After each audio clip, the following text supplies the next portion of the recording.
પાલેજ પાસે આઈશર અને ક્રેન વચ્ચે ગમખ્વાર અકસ્માત, કેબિનમાં ફસાયેલા ચાલકનું રેસ્ક્યુ કરાયું.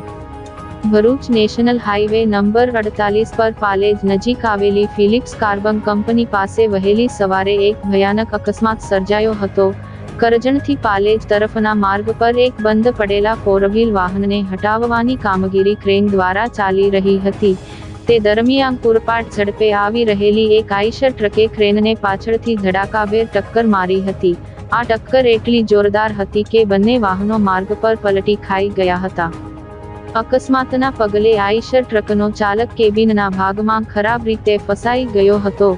ઘટનાની જાણ થતાં જ કરજણ ફાયર વિભાગની ટીમ તાત્કાલિક આધુનિક હાઇડ્રોલિક સાધનો સાથે ઘટના સ્થળે દોડી આવી હતી. ફાયર ફાઇટરોએ અંદાજે 1 કલાકની ભારે જહેમત બાદ કેબિન કાપીને ચાલકને સહી સલામત બહાર કાઢ્યો હતો.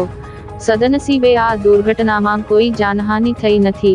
ઇજાગ્રસ્ત ચાલકને પોલીસની હાજરીમાં એમ્બ્યુલન્સ મારફતે તાત્કાલિક હોસ્પિટલ ખસેડવામાં આવ્યો હતો. વહેલી સવારે સર્જાયેલા આ અકસ્માતને પગલે હાઈવે પર અફરાતફરીનો માહોલ જોવા મળ્યો હતો.